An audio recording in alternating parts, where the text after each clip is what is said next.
Hey, what's going on? It's Geoff Newport from ChasingStrength.com. And in today's video, we are finishing up our series, 5 Things Training College Athletes Taught Me About Getting Strong and Lean Using Kettlebells. And let's start this one off with a story. It's kind of a sad story, but there's a point to it. All right. So I will never forget this moment as long as I live. Amy, one of my wife's teammates, now if you recall, my wife was a scholarship volleyball player at Rutgers University. Amy came into the strength room where I was the strength and conditioning coach, obviously. Right. And she said to me, Geoff, what should I do? I can't lift my arm. She was holding it like, you can't see what I'm doing. Here we go. Lean forward. Maybe whatever. I'm holding my arm at the elbow. Okay. In case you can't see it and you can't see it. Okay. She said, what can I do? I can't lift my arm. And she looked pale, like white, pasty green, right? She was already walking with a limp thanks to the brace she had underneath from a ruptured ACL, which she had just had repaired a few months earlier. So I looked at her, I was like, Amy, what do you mean exactly by you can't lift your arm? And she said, well, since I can't practice with the team because of my knee, coach had me hitting balls against the wall, just working on my serve. And I looked at her, I said, well, how many serves exactly are you talking about, Amy? And Amy replied, well, I did 100 this morning and then I had to do 100 this afternoon. Well, I knew something was up right away and she had done some pretty major damage to her shoulder. So me being the smarty pants that I am, I said, hey, Amy, why don't you just go see the athletic trainer and get it checked out? Okay. All right. So it turns out that Amy had actually torn her rotator cuff.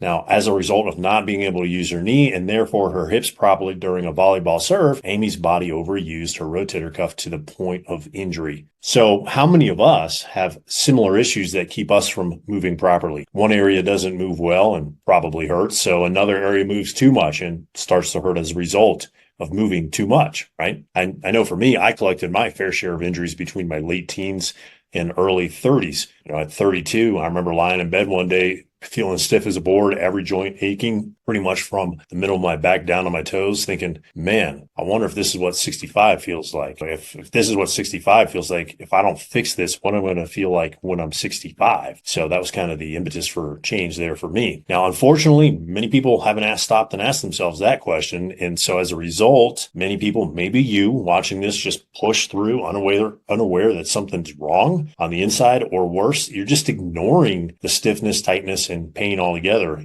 pushing through, trying to get one more rep, right? Like we've been taught to do so many times, like just one more rep. One more rep. It's all you, bro. Right? Now, the problem is we fail to ask ourselves this question. How soon does one more rep become your last rep? Now, depending on your age and your current mileage, the answer is sooner than you may think, and certainly sooner than you want it to be. Let me give you a different story, one that has a happier ending. JJ Schutte was the starting heavyweight on the wrestling team. All right. He had wrestled either 2 or 3 years, and then he ended up playing football for 2 years. And his last year playing football, he hurt either one or both of his shoulders. I think it hurt both of his shoulders, but he actually had to have surgery on one of them. You see a theme there? Besides Rutgers and surgeries. After his surgery, he decided that he wanted to compete in wrestling again. It was his 5th year. So in college, if you don't know this, you can compete 5 years. You can practice for 5 years and you can only compete for 4. So a lot of athletes, they do what's called a red shirt their freshman year, okay, which allows them to practice but not compete. And then they actually compete for the next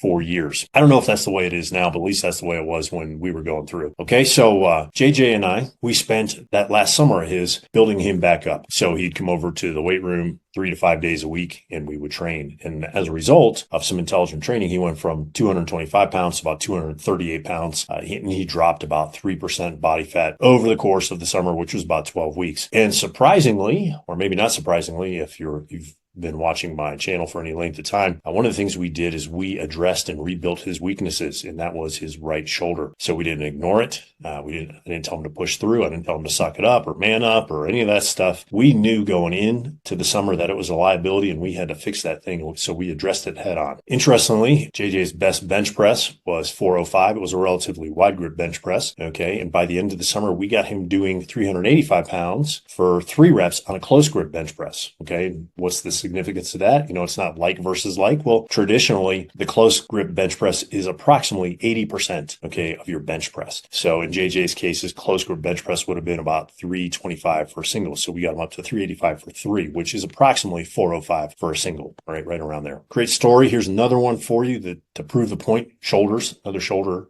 story here. Geoff, why are you banging on shoulders? Because it's one of the most common injuries in kettlebell training, right? I can't tell you how many guys I've gotten emails from, their shoulders hurt when they press, but they still push through pressing. Okay. And then eventually that goes south on them and turns bad. All right. So if your shoulders are hurting, pay attention to what your shoulders are telling you. Do a different exercise. Fix your shoulder so that you can press again and you don't end up having a rotator cuff surgery. Okay. And spending 12 to 18 months having your rotator cuff A, rebuilt, and B, spending that much time in therapy, right, with a physical therapist. Okay. Because that's approximately how long it takes for guys over 40 to rehab their shoulders. Okay. Once they've had that rotator cuff surgery. Speaking of rotator cuffs, let's get back to Julie, right, who was a senior, and she had made the Canadian national softball team and was 6 weeks away from competing at the World Championships. Now, there was just one problem. She was suffering from what they called dead arm. So she had lost the strength in her pitching arm and now just hurt her nonstop to throw to the point where she just couldn't throw. So the athletic trainers had her doing those rotator cuff isolation exercises, right? I'm sure you've seen these. It's external rotation, internal rotation, and they've got the 45 degrees and 45 degrees thumbs down. At least that's what they did 30 years ago. Showing my age here. Was that 30 years ago? Close to it. We'll say between 25 and 30 years ago. All right. Now, the problem with that was it just wasn't working. Julie was actually getting worse, not better. So she came to see my boss, Tom, for help. And he, in turn, assigned Julie to work with me. So my recommendation sounded something like this. Rest your shoulder, Julie. Stop doing those isolation exercises because they're not helping. They're making things worse. And what we need to do is make the rest of your body strong. And so it's able to do the work that it's supposed to do instead of your shoulder doing all the work. So what did we do? Well, Julie and I worked on her core, specifically rotational work. All right. That's beyond the scope of this video, and actually direct rotational work without the prerequisite mobility work for over 40 guys is actually a recipe for disaster. So maybe I'll make a video on that some other time. Just suffice to say, there's a big difference between training 22-year-olds and 42-year-olds and 52-year-olds, like 20 to 30 years of mileage difference. Okay. And that stuff creeps up on you really fast, right? As they say, what is it? The days are long and the years are fast. Again, we worked on rotational work, we worked on her hips, and we did lunge variations for her legs. And so within 2 weeks, her shoulder stopped hurting. Within 4 weeks, her strength came back. And within 6 weeks, not only did her arm not hurt, but she was pitching great and better than she had in quite some time. Now, why am I belaboring this point? Because it is a point that we as men just do not want to hear. And there are quite a few ladies out there. If you're watching this video, you probably fall into this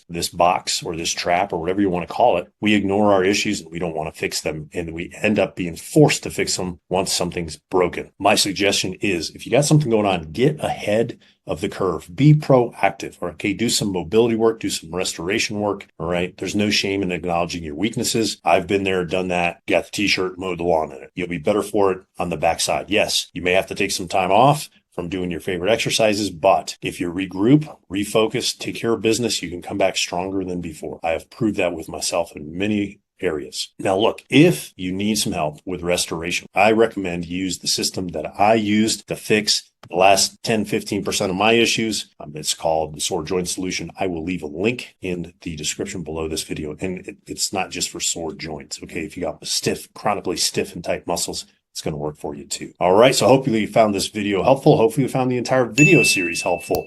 We'll leave links to the previous videos in the description below, and I'll leave a link to the sore joint solution in the description below. All right. If you did like this video, found it helpful, click the like button, smash the subscribe button, share it with a fellow meathead and traveler who you know has got issues and is just stubborn like a mule, like maybe you and me were or are. Okay. And they need to fix their issues. Okay. All right, my friend, until our next video, stay strong.